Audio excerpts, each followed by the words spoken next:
Hi YouTube, welcome back to my channel. My name is Bianca and today I will be talking to you about a true crime story, an exoneration to be exact. So we'll be talking about somebody who has been wrongfully charged or incarcerated with a crime and just their journey to freedom.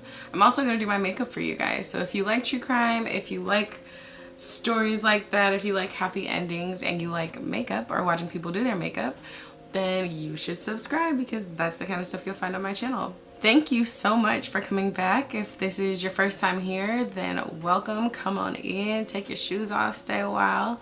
I like to think that I produce some pretty good content, so I hope you enjoy it. Today, I'm going to be doing my makeup in kind of like a Christmas theme. I told you guys in the last episode that people wanted to see like my hair process as well. So what I'm gonna do right now is something that I actually did last night and I like slept on it, and so that's why my hair kind of has some like natural curls going on, but I'm just gonna put it back into the way it was. I'm just gonna put it in 2 buns and then I'm gonna style it after the video. Now usually I would put some product in it, but since I'm gonna style it again so soon, I don't want it to like be wet. I'm just gonna like twist it into a bun. Yeah, so how are you guys? How was your Thanksgiving? I hope it was nice. I spent mine in Louisiana, having so much fun, but I missed my baby Lulu. He's over there. So I'm glad to be back. And I'm so excited to tell you guys this story today. We are going to be talking about a man named Anthony Broadwater. Have you guys heard of him? If you haven't heard of him specifically, then I bet you guys are very familiar with his case. If you have seen the movie Lovely Bones, The Lovely Bones, I don't know if it's Lovely or The Lovely Bones, but if you've seen that movie, it's connected to this case. So the movie The Lovely Bones is actually an adaptation of a book. The author of that book, her name is Alice Sebold, and she's actually the author of 2 stories. The first novel that she published was actually entitled Lucky, and it is a memoir that documents an incident that happened to her, the actual author, Alice, when she was in college, and that's the story that we're going to be telling today. So let's just go ahead and get into the story. Anthony Broadwater is a African-American man. At the time of this crime, Anthony was 20 years old. He had actually just returned from the Marine Corps. The crime happened on May 18th of 1981 when Miss Alice Sebold was just an 18-year-old freshman at Syracuse University. She's excited to be at such a prestigious school, and unfortunately, her experience takes a turn for the worse pretty early on. I mean, it's her freshman year. She's only 18. This is her first time living away from home, and the events that take place are awful. So she was actually walking to her dorm through Thorndon Park at Syracuse in New York when she was approached by a man and grabbed from behind. The man threatened her with a knife and said that if she screamed, he would kill her. However, she never saw the knife, but you know, she wasn't really in a position to like question it and be like, oh, do you really got a knife? Like, no, if he says he has a knife and he's gonna kill you, like, I can't imagine that you would do anything to like further piss him off. So man walks up to her from behind. He holds the knife to her, threatens her life, and dragged her under an archway where she was sexually assaulted and sodomized. He pretty much just did the attack and then ran. Right away, she gathered herself, called the police, and she told them, you know, what she could given the way that the attack happened. He approached her from behind and she really didn't have the opportunity to get a really good look at him. And so this is what she was able to give the police. She described her attacker as a young black man, probably between the age of like 16 and 18, of a muscular build and around 150 pounds. She said he had on a dark blue hoodie, dark jeans, and like a low afro style haircut. At the scene, police were able to uncover her glasses that had been broken, as well as a knife. So it's a good thing that she didn't like question the fact if he had a knife or not, because apparently he did, right? Because they recovered it at the scene. So this is pretty much all the information that she was able to give the detectives, because she really didn't get a good look at the guy because he attacked her from behind. So she really couldn't give like a very detailed description of what he looked like besides those very general, you know, characteristics, his height, maybe his weight, and his skin color and what he had on. So this attack occurred on May 8th, and that was actually the day that she was supposed to be going back home for, like, she had finished her freshman year. She was leaving the dorm to go back home until the following year when she would return for her sophomore year. So she was out walking to her dorm. This happened, and then she, you know, made a police report and had to go back to her dorm, pack up all her stuff, and then return back home to her family. All of this happened in one day, which just sounds very like intense and crazy. And this is a side note. I think people need to be made more aware, because regardless of how this story plays out, these events really did happen, and specifically young women and men who are going to college need to be aware of like the risk that happens when you do leave home for the first time, and people are aware of that vulnerability.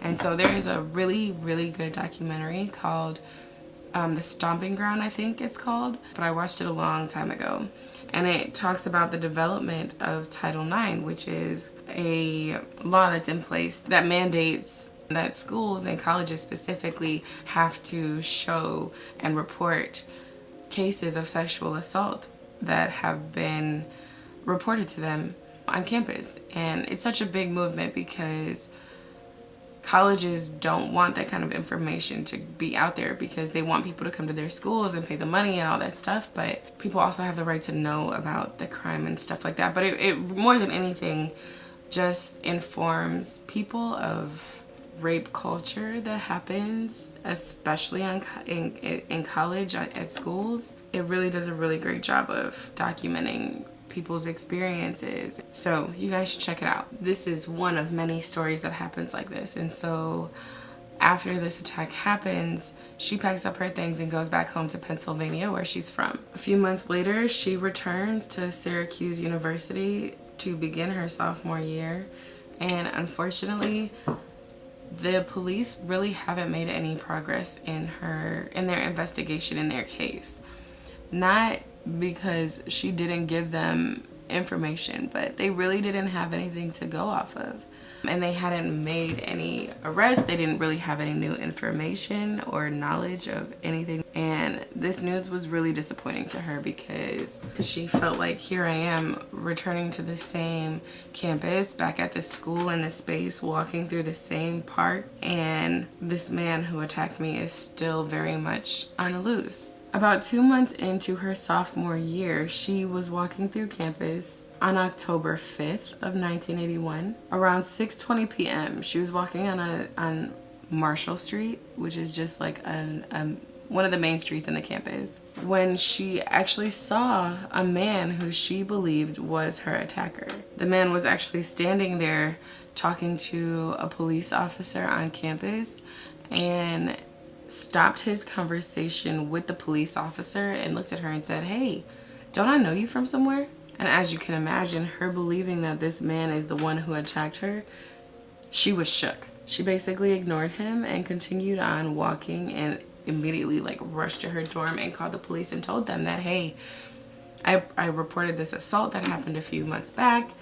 I just saw the man who committed the assault. I just saw him on campus. He was talking to one of your officers." After seeing this man that she believed to be her attacker, she was able to get a much better view of him, right? Upon him basically looking her right in the eye and speaking to her. And so when she returned to her dorm and called the police, she was able to give like a detailed sketch of his facial features and what he looked like, as well as a more detailed description of his overall body and structure and height and all that stuff than she was able to give before. She went on to say that the man was black, between 5'5" and like 5'7", so a little under average height. He was probably between 160 and 175 pounds. She said he had a very stocky build, and he was very muscular, strong. She said he had short cropped hair that was down in the front. I'm not exactly sure what that means. She went on to say that he had a pug nose. Again, when I think of a pug, I mean No offense to anybody who has one, but they're not my favorite looking dogs, and they're definitely no Louis. But she said the man had a pug-like nose that was wider than most African American people. She said his eyes were almond shaped, almost oriental, and his mouth had a thicker bottom lip and kind of like a more thin top lip. She went on to say that he had a short neck with a boxy jawline and a skin tone that was dark, but not too dark. Stale face. The police immediately released the sketch to officers in the area to be looking out for this guy. And remember that when she saw him, he was actually talking to a police officer. And so that police officer came forward and was like, yeah, I recognize this sketch. Like, that is, I was just talking to him earlier in the park today. The officer's name was Paul Clappin, and he went on to report that he had been, you know, earlier on Marshall Street where he saw this man and was speaking to him. A few weeks later, on November 4th, Anthony was called to stand in a lineup with 4 other men so that Alice could identify her attacker. Anthony Broadwater was in position number 4 during the lineup. Alice identified her attacker as the man who was in position number 5, whose name was Harry Hudson. Despite the fact that Alice had not identified Anthony Broadwater during the lineup, he was still charged and arrested on charges of sexual assault, sexual abuse, sodomy, robbery, and physical assault. On May 17th, that's a significant date for me, but on May 17th of 1982, Anthony Broadwater went to trial in Onondaga County with the Supreme Court. Who knows if I said that right or crazy. Anthony actually decided to have his fate determined by a judge instead of a jury. I feel like that must be such a hard decision as like a black person. Do I have my fate made up by multiple white people or just one white person? Lots of racist people or just one racist person? I guess it doesn't matter if they're all a part of the racist system. Alice actually testified.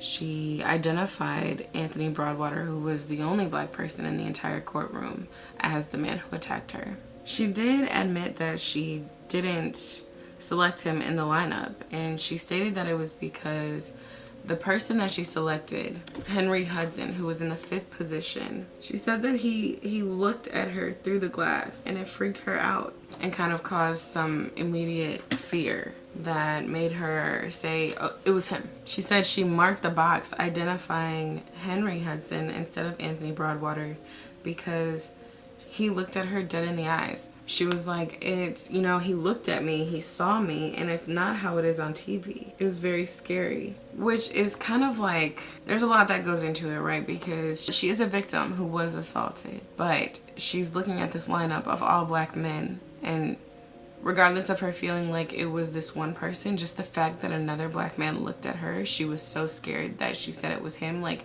that just tells me that you're afraid of black men in general. But she went on to say, like, you know, it's not like how it is in the movies. Like, you're looking at this person, they're close to you, they're only 2 feet away, and they're looking right at you. It's terrifying. She said he looked at me and I picked him, which is just like, ugh. Anyway, the district attorney asked, you know, is there any doubt in your mind that this man, Anthony Broadwater, committed this crime against you? And she said, no doubt whatsoever. I'm 100% sure. Officer Clapper, who was the one that Anthony was talking to when she identified him, he testified as well, saying that he, you know, was the one that was talking to him on October 5th when she identified him in the park. He said that Anthony Broadwater had actually approached him, the officer Clapper, and asked him, hey, don't I know you from somewhere? And then they had a brief conversation and they parted ways. Oh my gosh, my hands are so dirty. After the assault, Alice had actually went and got a rape kit done at the hospital, and so they had a physician that came and testified during the trial, and he confirmed that she had been, you know, sexually assaulted in a forceful manner, and that there was semen that was collected at the time of the rape kit. District Attorney Gail, and we're just gonna call her Gail because her last name is wild and I don't know how to pronounce it. She testified at court that she was there during the lineup, and she said that Anthony Broadwater had asked that one of the 4 men that were beside him be replaced with Harry Hudson, who was number 5, who Alice identified. She said that Anthony Broadwater specifically requested that this man, Harry Hudson, be brought down from the county jail and be placed in the line beside him, which doesn't even sound right. Like, that doesn't even sound right. You have arrested this man who you believe to be a dangerous person, and you're gonna allow him to make this type of request and say, hey, you know what, before we do this lineup, can you replace one of these people that you brought in here and go down to the county and get my homeboy and bring him here and have him stand right next to me? Is that cool? Like, where in what world would that happen? This is what District Attorney Gail claims happened right in front of her at the lineup. A police officer did testify to the fact that there was a knife, but they had difficulty linking that knife to Anthony Broadwater.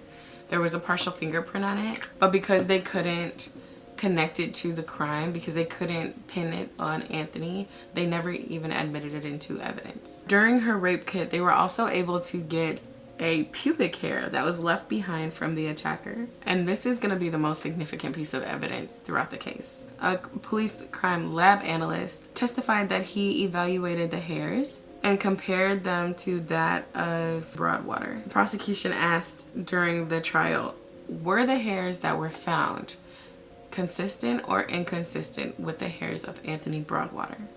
The verbiage of these questions is very, very important because the entire case is based off of this evidence. He went on to say that the hair recovered from the scene was consistent with the hair of Anthony Broadwater. They went on to ask, of all the characteristics mentioned, did you find anything that was inconsistent with Anthony Broadwater's pubic hairs after when you compared them? Did you find anything inconsistent between these two hair samples? The analyst replied, no, I did not. They asked, through the testing of these two hairs, is it simple to rule somebody out? The analyst replied, yes, it is. Then they asked, with respect to the hair sample, you are testifying that all of the tests that you conducted, all of the comparisons and characteristics, they were all very similar. Is that correct? And he said, yep, that's correct. They went on to ask, with the fact that all of the samples you contained are consistent with the sample from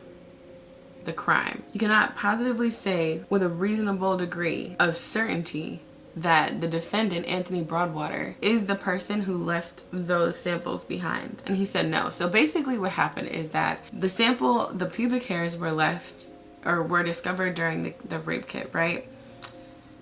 They collected samples from several people, including Anthony Broadwater, and all of the samples were consistent with the patterns of the pubic hair that was found on Alice during the rape kit. So they collected pubic hairs from a bunch of men, and all of them looked the same. And because of that, the crime lab analyst could say that yes, Anthony's pubic hairs were consistent with the ones that were found during the crime, but so were several other people. And because of that, he could not confidently say that it was Anthony who committed the crime because everybody's hairs were consistent. And this word consistent and inconsistent plays an extremely huge role in this whole thing. There was no serological testing that was performed during the rape kit, even though they found semen. So Anthony Broadwater decided to testify on his own behalf during the trial. He stated that he was on Marshall Street on October 5th, the day that Alice saw him talking to Officer Clapper and identified him as her attacker. He said he was walking down Marshall Street when he saw Officer Clapper, and just as Officer Clapper had stated in his testimony, Anthony said, yeah, I saw him, I walked up to him and I was like, hey, don't I know you from somewhere? But it appears that Anthony actually had mistaken Officer Clapper for his brother, Wade. Upon approaching the officer, he realized that they had met or had previous encounters with each other. So he did recognize him, but they didn't really know each other. And they had this, exchange between the two and then went their separate ways. Just like Officer Clapper said. Anthony said that he never even addressed Alice Sable as she was walking through the park. Anthony went on to say that he has a few scars on his face, one across his forehead, one under his eye, as well as a chipped tooth. He had all of these from incidents that occurred while he was on duty at the Marines. But I mean, he went on to say, like, these are significant facial features that were completely left out of the description that she gave of her attacker. If she saw me and recognized me as her attacker, why wouldn't she include the fact that I have this giant scar on my forehead and this giant scar under my eye and a chipped tooth? Anthony also went on to say that he did not request that Harry Hudson be a part of the lineup, that he didn't even know him. They didn't even know each other. Somebody is lying. Despite all the testimonies and all the evidence that was presented or not presented, Anthony Broadwater was found guilty of first-degree rape, first-degree sexual abuse, first-degree sodomy, first-degree robbery, and assault. He was sentenced to 8 1/3 to 25 years in prison. Anthony pretty much started appealing immediately. His efforts really weren't successful. He was actually denied parole 5 times because he refused to admit that he was guilty at the hearings. He even went as far as to take 2 polygraph exams to prove his innocence, and both results came back that he was telling the truth when he said that he was not involved in this crime at all. He once even tried to gain the support and partnership with Johnny Cochran, who is like a renowned defense attorney, but the check was actually returned back to him and he was refused. On December 31st of 1998, New Year's Eve, 16 years later, Anthony Broadwater was released from prison on parole, and he was required to register as a sex offender. During his last year in prison, Alice Sebold had went on to the University of California, Irvine, where she completed her master's degree in fine arts that included a course on memoir writing.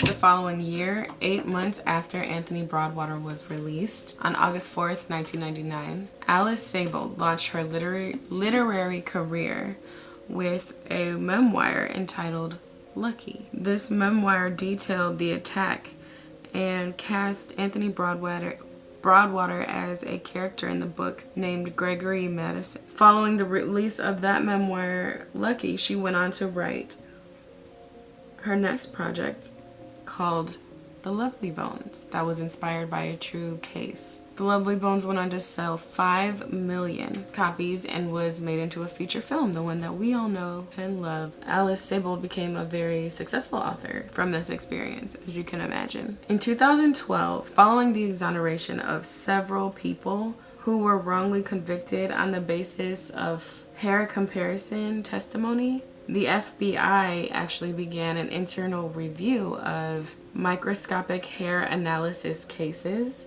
because essentially this method of testing was proven to be ineffective and not accurate. The review found that basically all of the testimonies involving the word consistent to describe hair recovered from a crime scene were erroneous. In 2015, the U.S. Department of Justice, along with the FBI, along with the Innocence Project, and the National Association of Criminal Defense Lawyers, began to examine errors in hair analysis cases that happened before December of 1999. A review of 268 cases revealed flawed testimony in 96% of the cases, which is basically all of them. Like, this flawed system of prosecution and this flawed basis of evidence has basically been proven to be completely false and ineffective. It said that in these cases, the crime lab analysts gave scientifically invalid testimony, such as saying that the hairs were a match, or gave unsupported mathematical odds of a match. 27 out of 29 analysts either gave a faulty testimony or submitted error-based reports. Fast forward to last year, 2020, after the success of Alice Sebold's first movie, The Lovely Bones, that was derived from her story, she actually signed a deal to put her original memoir, Lucky, that was about this assault and Anthony Broadwater, to start production and making that into a movie as well. The film's executive producer, his name is Timothy Mucciante, was, you know, preparing to start production on the film and was doing his research about how to make it realistic and true, and actually became very concerned about the things that he was observing about this case and the trial and everything that happened and the facts and the evidence and the witnesses and everything that happened.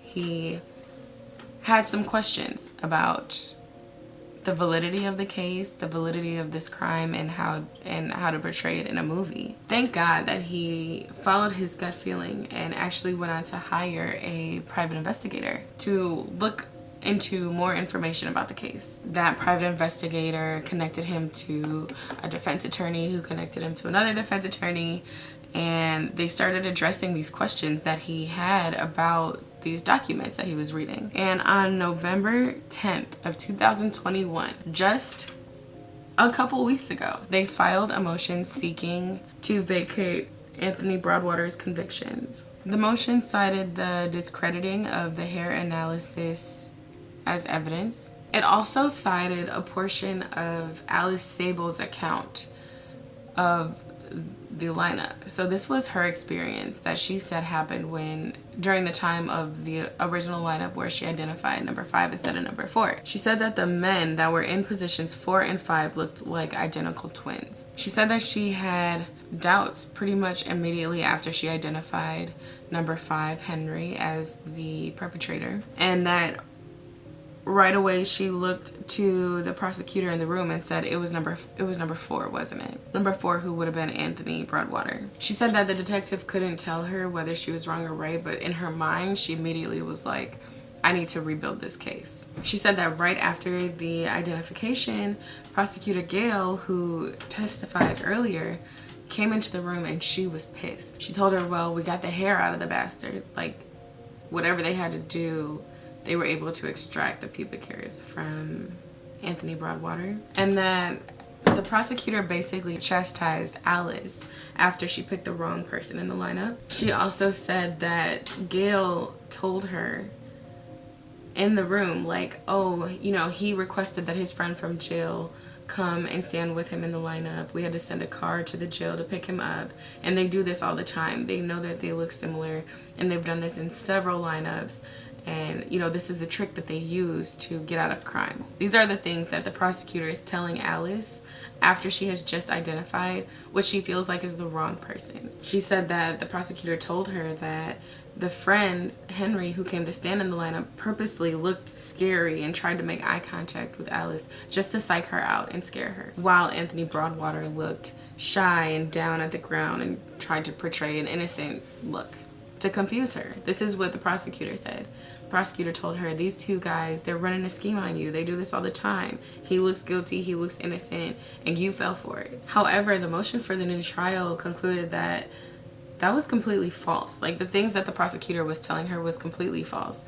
In fact, Anthony Broadwater and Henry had never participated in a lineup together before. They didn't even know each other prior to this lineup. Him and Henry Hudson were not friends in any capacity, nor was Henry Hudson transported from the jail to be a part of this lineup. Literally, they said that the only common characteristic these two men had was their race.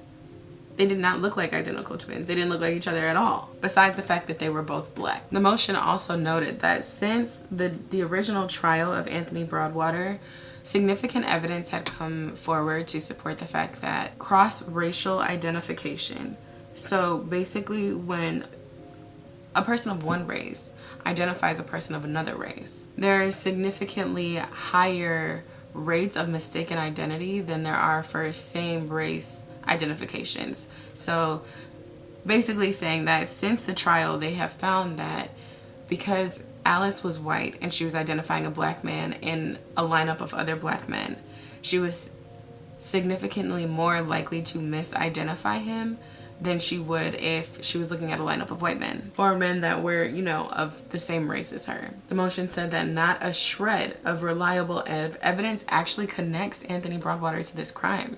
On November 17th of 2021, District Attorney William Fitzpatrick joined the motion to vacate the convictions, bruh, I just got so much of that shit in my eye. He said that the report by the FBI and the Innocence Project stating the huge error of the ways of hair testing as a method of convicting people and of using it as evidence. Once that discovery was made, his office had set looking for any cases that were, you know, any people who were convicted on the basis of this type of evidence, just to reinvestigate the case.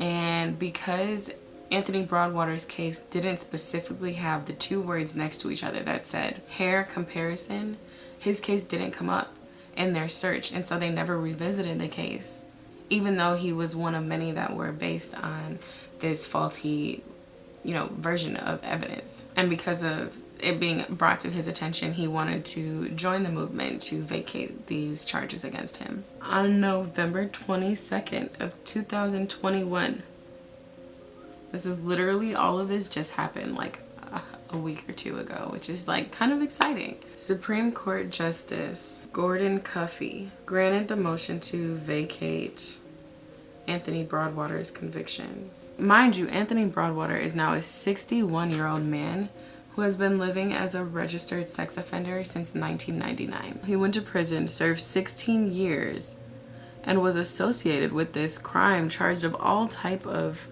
horrible things, and then had to live as a sex offender, as a registered sex offender for over 20 years. And last week, he finally got the charges dropped against him. He later said that he never thought that he would see the day where, you know, his name would be cleared of this crime that he was being accused of. He was just 20 years old at the time, and now he's 61. 8 days later, on November 30th, Alice Sebold issued a public apology to Anthony Broadwater.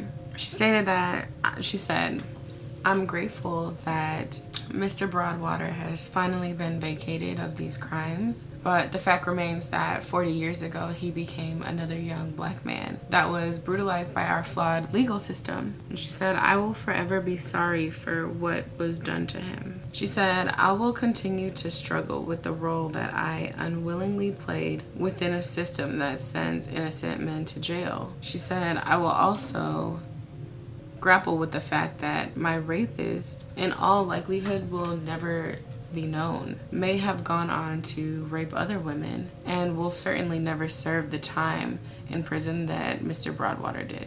She said, I'm truly sorry for what he has been through." She said, I'm sorry most of all for the fact that the life you could have led was unjustly robbed from you. And you know, I know that nothing I say, no apology in the world can change what happened to you. She said that she was traumatized as an 18-year-old rape victim, and that she chose to put her trust in the legal justice system, and that her goal in 1982 was to, you know, gain justice, not to perpetuate injustice, and certainly not to forever and irreparably alter a young man's life by the very crime that altered mine. Anthony Broadwater has said that he was relieved and accepts her apology. I don't think that he necessarily holds her at fault for her participation, just due to the circumstances that she was under. He went on to say that it must have taken a lot of courage for her to do that on such a public scale, to apologize and, you know, come forward and just acknowledge the way in which things happened. And he's like, you know, it's still painful because he was wrongfully convicted, but I mean, her apology and acknowledging her part in this and the part of everybody else, knowing that will help him in his peace as he processes and continues on with his life. Anthony has spoken about how living as a registered sex offender has impacted his life and just kind of made things difficult for him. He went on to marry a wonderful woman named Elizabeth, but unfortunately the two of them decided that it was best for them not to have children. And this, I think, when I was researching this case, this part actually brought me to tears, because it was It's so sad. I mean, I know people have their right to, you know, decide if they want to have children or not, right? But these two decided not to have children because of the stigma that was associated with Anthony's criminal record, because he had been living with these labels placed on him. All of the charges that he was convicted of were awful, like rape, assault, sodomy, robbery. And he said he can count on two hands who have allowed him into their home to sit at their dinner tables over the course of his whole life. Like, he was arrested at 20, released 16 years later at 36, and now he's 61. So that is almost 30 years of living in the world that calls you these horrible, violent, aggressive labels and doesn't allow you near their family and is afraid of you as a person for no reason, like because somebody just saw you and said it was you even though it wasn't. And because he was so afraid of how children would be treated if they were associated with him, he decided to not have any, to place that type of burden on them, to have to walk around and be associated with such heinous crimes and activities and such a difficult, complicated legacy. And that just broke my heart a little bit, because, you know, he sacrificed having children of his own to protect them, and it was all essentially for no reason. In case you're wondering, the film Lucky that was being worked on by this producer has since been canceled. The actor Victoria Pedretti, who plays Love on Netflix's series You, she was supposed to star in the film and play Alice Sebold, and she actually withdrew from her contract when she found out that Anthony Broadwater had been wrongfully convicted of the crime. And when she found out that he was actually innocent, she decided not to have any participation in the film, which I commend her for, because that seems like a really difficult thing to do as an actress, to kind of draw that line. So I'm just gonna take these down and do like a half up, half down situation. And that is pretty much the case of Anthony Broadwater. Because this is so recent and because it literally just happened like 1 or 2 weeks ago, Anthony has not filed a motion for a wrongful conviction lawsuit or for any compensation. However, the good humans of the world have actually started a GoFundMe account for Anthony, where they've actually raised about 30 grand. I will put the link to the GoFundMe in the description box below if you find it in your heart to donate. 'Tis the season for giving. And yeah, what do you guys think? I mean, what an interesting case, right? All of this really became possible because of the director Timothy Mucciante, who basically was, you know, getting ready to shoot the film and saw flaws in the storyline and was like, hold on, wait a minute. Like, he could have easily taken that opportunity to just change the storyline and say that it is, you know, based on true events, but that things didn't happen exactly, you know, the way that they're portrayed in the story. But instead, he felt it in his heart to look further and come out of his own pocket to hire a private investigator to look into the details of this case and like why it wasn't making any sense to him. And because he made this judgment call, he was connected to other people who were able to look into the case and eventually prove this man's innocence. Could you imagine? Like, he started with the intent to tell Alice's story, and through his dedication to honoring her experience as much as possible by making it as accurate as possible, he learned that there was an innocent man attached to this story, and that not only was he responsible for portraying her story or for telling her story, that he felt responsible or due diligence to, you know, tell this other man's story as well. You know, I just think that is so profound and amazing and such an interesting turn of events. But I'm really interested to hear and what you guys think about this case and about this story. You know, it's hard to think that people are hesitant to have kids of their own and have this life of their own for fear, for so many different types of fears, right? Fear that your kids are gonna go through the same racial system that you went through. and you can't protect them from that. And to think that they would be associated and have a bunch of prejudices and biases against them because they're associated with you, who is an innocent person, who is a good person. It's just like hard to think about how black men, people look at them and are afraid. And I have seen all of the most amazing qualities. I mean, when I think of a black man, I think of power and gentleness and comedy and energy and love and vibrancy, and it just is hurtful to think that people are withholding things from their life experience because they just don't want to be responsible for somebody's experience being as bad as theirs. There's nothing you can do to not be exposed to these type of things, and it's just a little heartbreaking because black men are so beautiful, and I wish that that's all that people saw when they look at them. What do you guys think? I would love to hear your thoughts below. You know, Godspeed to Alice and Anthony.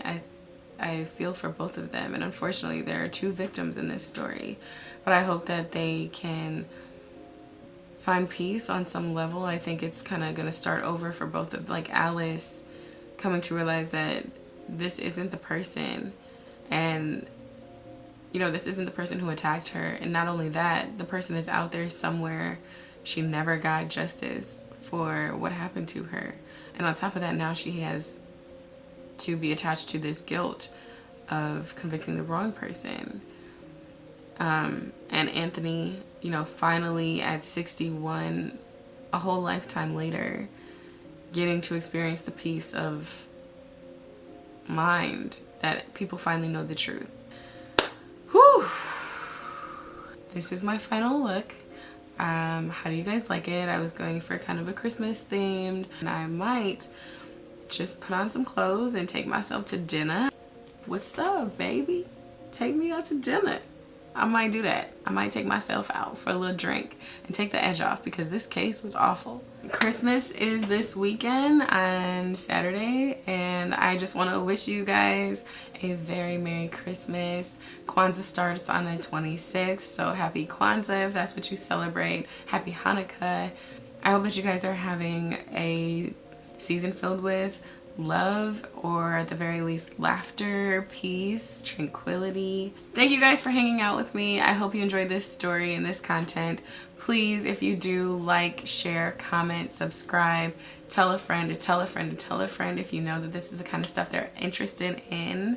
And I will see you guys next time. Peace.